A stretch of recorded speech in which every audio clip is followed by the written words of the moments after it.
মায়ের ভাষার অধিকার প্রতিষ্ঠার জন্য লড়াই করে জীবন দিয়েছিলেন। আমি সেই সমস্ত শহীদদেরকে গভীর শ্রদ্ধার সাথে স্মরণ করছি। একই সাথে আমি 71-এ মুক্তিযুদ্ধে যারা শাহাদত বরণ করেছেন এবং লড়াই করেছেন তাদেরকেও গভীর শ্রদ্ধার সাথে স্মরণ করছি। তারই ধারাবাহিকতায় 24-এ স্বৈর শাসনের হাত থেকে, ফেসিবাদ থেকে দেশকে মুক্ত করে বৈষম্যহীন একটি সমাজ গড়ার প্রত্যয় নিয়ে যারা লড়েছেন তাদেরকে আমি গভীর শ্রদ্ধার সাথে স্মরণ করছি।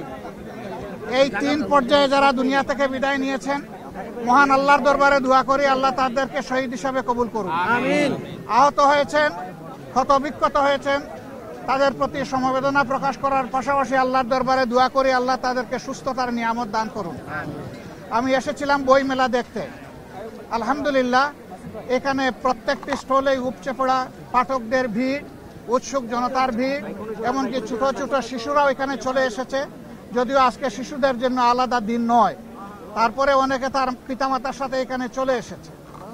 এই যে একটা আমেজ ফেব্রুয়ারি মাসের 1 তারিখ থেকে শুরু করে 28 তারিখ পর্যন্ত চলতে থাকে, এর মাধ্যমে আমরা আমাদের অতীতকে স্মরণ করি।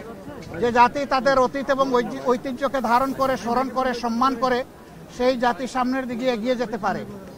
আমরা আশা করব যে এখানে যারা স্টল দিয়েছেন তারা পর্যাপ্ত বই পুস্তক রাখবেন এবং যারা পাঠক এবং এখান থেকে ক্রেতা যারা আসবেন তারা যেন তাদের চাহিদা মতো এখানে বইগুলা সংগ্রহ করতে পারেন।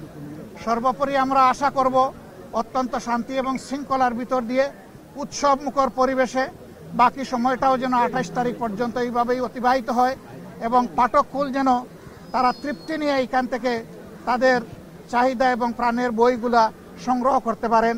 মিডিয়ার যে বন্ধুরা এসেছেন আপনাদেরকে অসংখ্য ধন্যবাদ। আমরা আশা করছি মাস জুড়ে আপনারা একই দায়িত্ব সুন্দরভাবে পালন করবেন এবং জাতির মধ্যে বই কিনা, বই পড়ার আগ্রহ আপনারাও জাগিয়ে তুলবেন। সবাইকে অসংখ্য ধন্যবাদ। আল্লাহ হাফিজ। বাংলাদেশ জিন্দাবাদ। আসসালামু আলাইকুম ওয়া রাহমাতুল্লাহ।